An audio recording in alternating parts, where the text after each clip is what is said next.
mujer, cuán grande es tu fe, contestó Jesús, que se cumpla lo que quieres. Y desde ese mismo momento quedó sana su hija.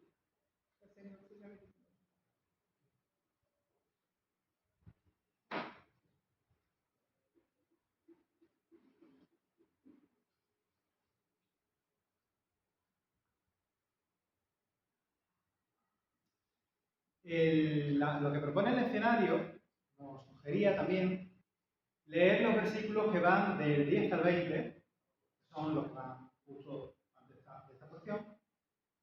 Y en esos versículos que no hemos leído, vemos que a Jesús le acusan de romper tradiciones que tienen que ver con los rituales de pureza. Y es ese pasaje también cuando Jesús dice que lo importante es lo que sale realmente del corazón, ¿no? Y lo que uno expresa, ¿no? con la boca, eso es lo que tiene validez, ¿no? Bueno, ahora veremos que esto que ocurre a continuación, lo que han leído, tiene algo que ver con eso mismo. Y aparece además en un contexto muy distinto al judío. Y es que resulta que después de estos enfrentamientos, después de estas acusaciones que le hacen a Jesús, Jesús, se va con los discípulos a Tiro y Sidón, como de vacaciones. Es un descanso lo que van buscando. Jesús se va fuera del territorio judío, a una sociedad distinta, que tenía otras creencias, de hecho. Es probable que se trata aquí de un tiempo de desconexión, precisamente después de haber tenido ya conflictos y batalla con fariseos y con escribas y con tal. Hay tiempo para todo, también hay tiempo para descansar, ¿no? Eclesiastés 3, ¿no? Todo tiene su tiempo. Ahora toca apartarse y desconectar. En los versículos 23 al 25 del capítulo 4, allí se dice que la fama de Jesús se había extendido por Galilea, por Siria, por Decápolis, por Judea y al otro lado del Jordán también. Así que se entiende que Jesús quiere ir buscando sitios donde también pueda ir descansando de las multitudes con las que va atendiendo y tal. Así que mirad qué sano es tener vacaciones, que hasta Jesús las tiene. Lo que ocurre es que casualmente también en este retiro en Tiro y Sidón, Jesús va a tener que ejercer su ministerio. Y vamos viendo poco a poco ya pinceladas de ese ministerio de Jesús hacia las naciones, en la expectativa que estaba escrita, en la expectativa de que serían bendecidas todas las familias de la tierra, como se le dijo a Abraham, y que el cometido al final era ser luz a todas las naciones, no quedarse en la frontera de un grupo exclusivo, ¿no? Y a lo mejor no nos damos cuenta de la importancia de ver a Jesús moviéndose por las calles de un contexto pagano o gentil, ¿verdad? Es interesante porque siempre tenemos la película en la cabeza de Jesús moviéndose por terreno, o Galilea o Judea, pero siempre con judíos. Pero ahora Jesús está, como diríamos, en otro país, ¿no? Y allí resulta que una mujer cananea, una mujer que para el pensamiento judío es una mujer que no está dentro del pueblo escogido, es una mujer de la otra frontera, una mujer de convicciones religiosas distintas, una mujer que no superaría un examen de ortodoxia doctrinal, que sabría menos que los niños de la escuela dominical, una mujer que pertenecía a un pueblo. Bueno, vosotros sabéis que todo aquello estaba dominado por los romanos, ¿no? Los romanos eran los invasores y, en cierto sentido, los opresores. Pero también, había cierta relación entre Tiro y Sidón y los territorios judíos. Había un acuerdo con Herodes de que algunos terrenos de trigo y todo esto estaban dedicados para estas poblaciones, porque no tenían tanto el tema de cultivo y todo esto. Entonces había un sentimiento por parte de los judíos de que el trigo, el pan de los niños, se les daba a los extranjeros. Y se les catalogaba con animales de mal agüero como el perro, en la jerga de ellos, ¿no? Recordad esto porque luego aparece. Así que lo digo para que tengamos un poco en mente qué tipo de mujer es la que viene aquí, ¿no? Y se presenta allí, delante de Jesús, pidiéndole ayuda porque su hija está endemoniada. Necesitamos ser realistas. Vuelvo a decirlo, esa mujer era cananea. Sabría alguna cosa del Dios de los judíos, porque ella vivía en una región cercana. Pero probablemente, a lo mejor, y seguramente tampoco sepa mucho, lo mismo tú sabes más del Islam, con nuestro retiro de Marruecos, por lo que sea, que lo que ella podía saber del judaísmo. Porque antes los grupos sociológicos eran piñas, aunque estaban haciendo negocios comerciales con ellos y tal. Y digo que hay que ser realista porque solo a 5 kilómetros, eso es un paseíto, ¿no? Como de aquí al polideportivo de Ciudad Jardín, más o menos. En Sidón había un templo del dios pagano, se dirá Shumun o algo así, ¿no?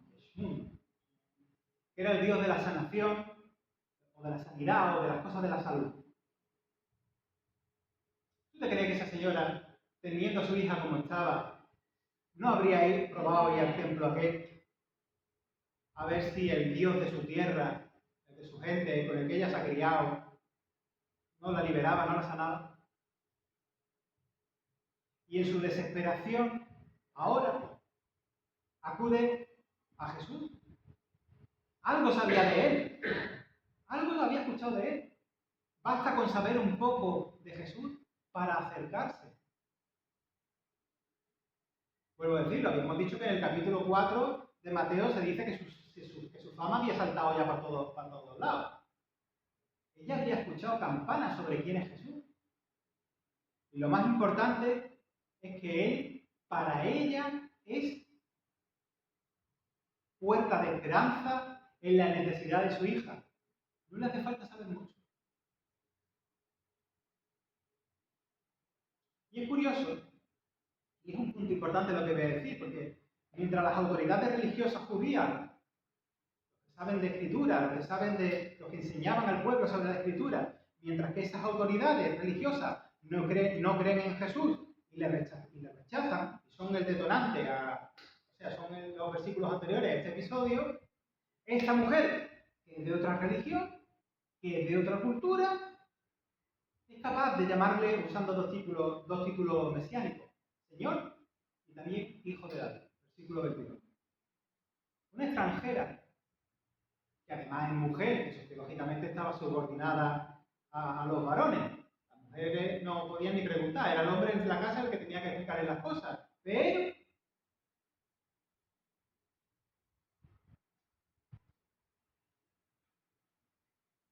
¿hasta dónde llegaba el alcance del entendimiento que esta mujer podía tener siendo pagana sobre Jesús? ¿Qué entendería ella sobre Jesús? Yo no creo que fuera mucho, pero que ella se acerque a Jesús, aunque fuera por conveniencia. Oye, que tampoco importa que fuera por conveniencia, porque esa conveniencia algo está reconociendo en Jesús y por eso se acerca. Si nos ponemos a mirar, todos somos un poco por conveniencia. Necesitamos a Jesús.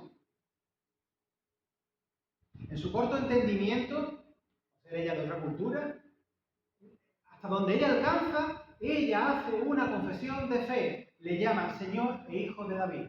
Sabía que esos títulos eran importantes. Hijo de David es el título real de la realeza, del linaje davídico, de ese rey prometido, cuyo reino tendría esa continuidad, ¿verdad? Porque ya es el reino mesiánico, que trae salvación.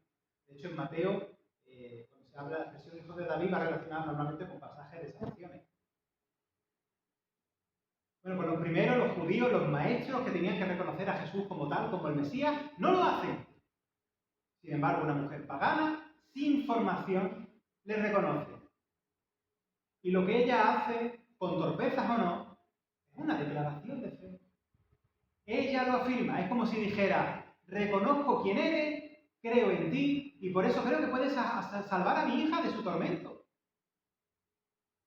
Y ella queda aquí también como un adelanto de todos los creyentes, de todas las naciones, porque nosotros, igual que ella, no somos del pueblo judío, pero somos paganos, ¿no? Que creemos en Cristo como la solución al mal, como la solución a esta existencia rota, ¿no? En la siempre hay mujeres o historias maravillosas de mujeres protagonizando cosas importantísimas con Jesús. A la mujer samaritana en el pozo, que tampoco era judía, Jesús le da la confirmación de ser el Mesías, antes que la famosa confesión de Pedro, ¿no? A ella se le dijo él antes, él era el Mesías. Y el testimonio de la resurrección, como sabemos, lo dieron las mujeres, María Magdalena como la pionera, ¿no? La cosa es que culturalmente el testimonio de las mujeres, si no iba respaldado por hombres, no se le consideraba verdadero. Así que se fastidian los machistas porque nuestra fe descansa, entre otras cosas, en el anuncio de esa mujer, en un primer momento.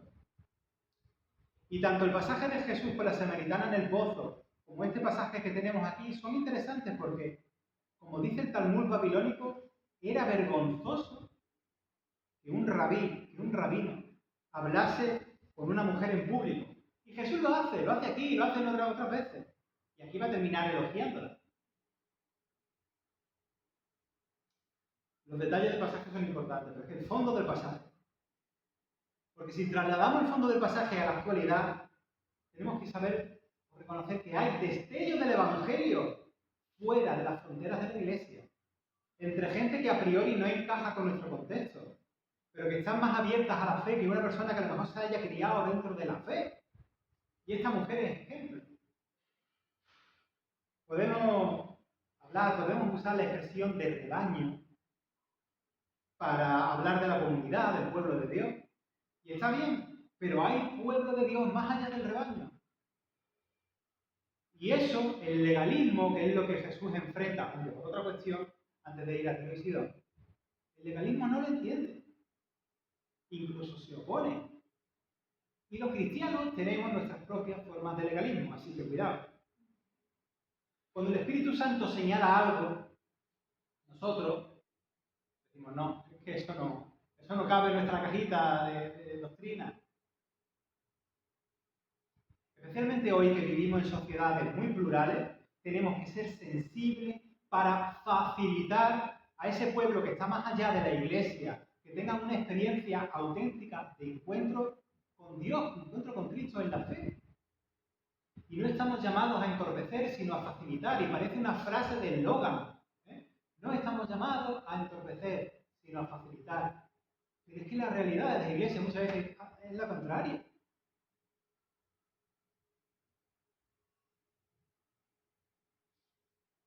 Y el que vengan personas al calor de las iglesias a ver si pueden sacar algún provecho material o algún provecho de la que sea, no nos corresponde a nosotros meternos ahí en las razones y en las necesidades de nadie.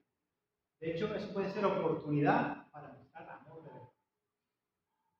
Y esta madre desesperada del pasaje acude a Jesús reconociendo que en él, su hija, puede encontrar la restauración al mal que le atormenta. Y no solamente ella dice unos títulos mesiánicos que difícilmente a lo mejor entienda porque no era judía, sino que en esa fe que se ha despertado en ella, que no es una fe perfecta, como la tuya que me he enterado que tampoco es perfecta, ni la mía, resulta de que ella declara que Jesús tiene la capacidad de salvar y restituir a su hija. Esa es su confesión de fe, esa es su declaración de fe. No hace falta nada más. Y se puede acercar un domingo a alguien que no sepa dónde sentarse, que le dé vergüenza sentarse por aquí, ¿no? Que le dé vergüenza sentarse también por el fondo, que vea que no se sabe ningún himno, porque no ha estado nunca en una iglesia, o que no conozca nuestra jerga doctrinal, que piense que no encaja en nuestra celebración, en nuestra forma de ver, que no sepa ni qué palabras usar para orar, pero que lleve dentro una fe de verdad. Aunque no le encaje el modelo litúrgico o lo que sea, ¿no? Lo celebrativo, las palabras que nos enseñamos. Puede ser normal, o no sé si es normal, pero somos muy ceporros.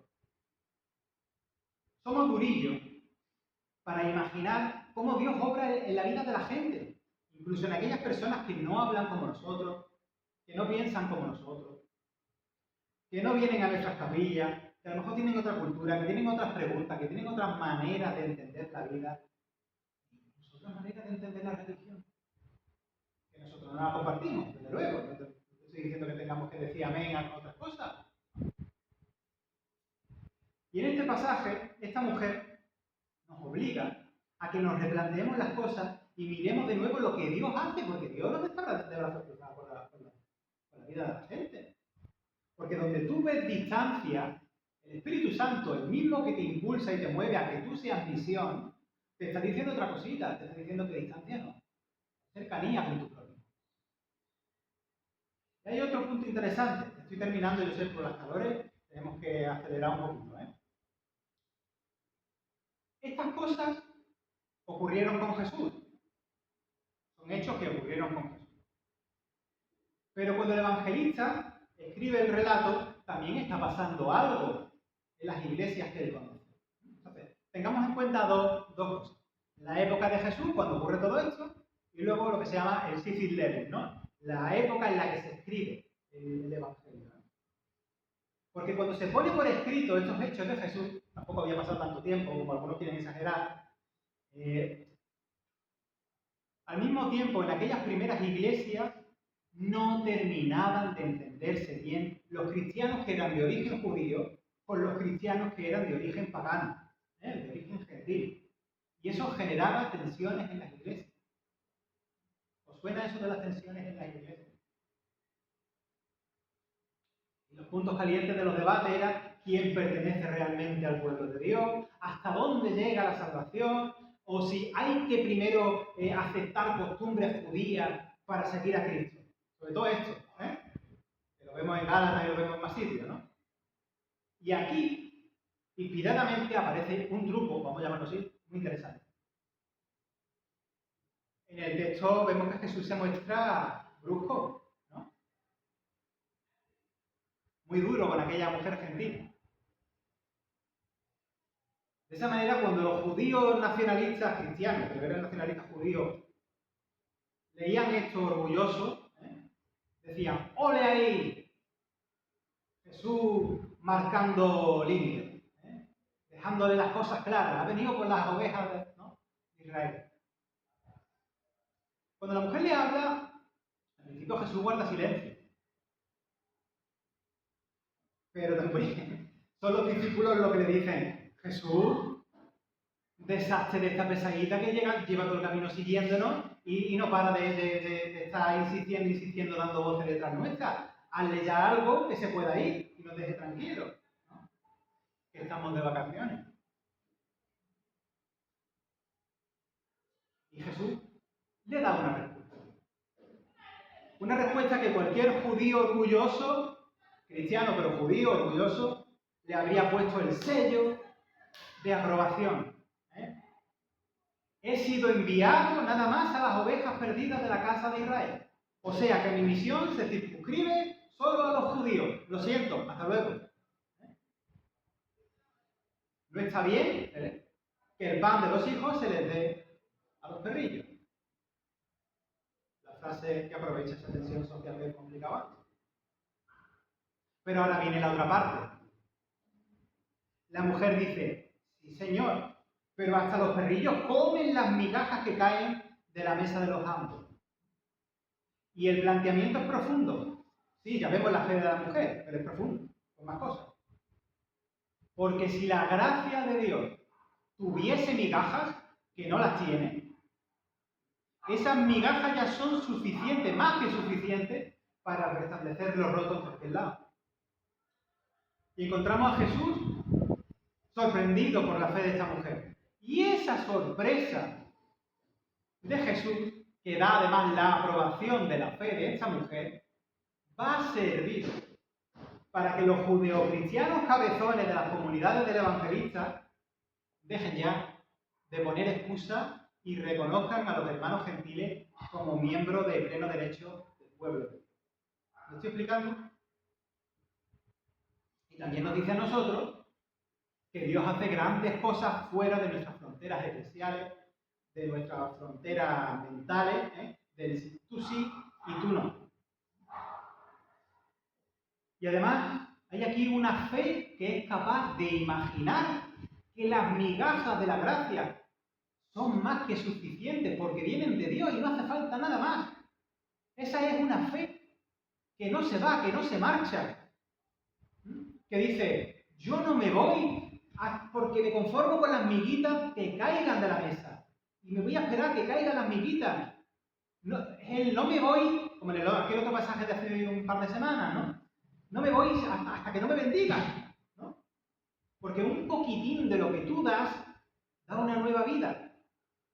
En otras palabras, ¿a quién iré, Señor? ¿A quién iré?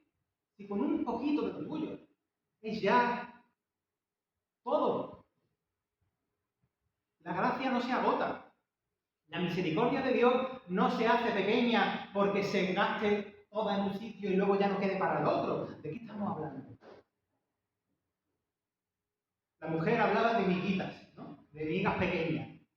Y Jesús le responde, mujer, grande es tu fe.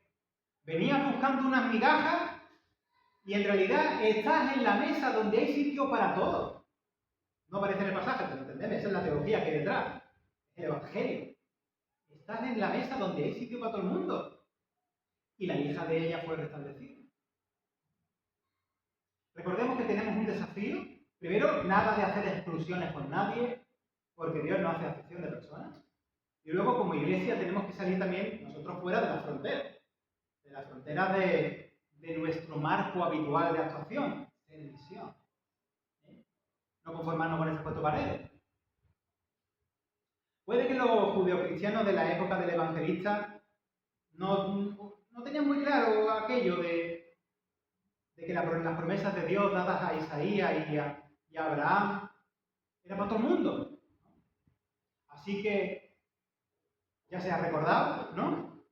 Pues seamos misión, porque esto es para todo el mundo y aquí no hay migajas. Sol y de oro.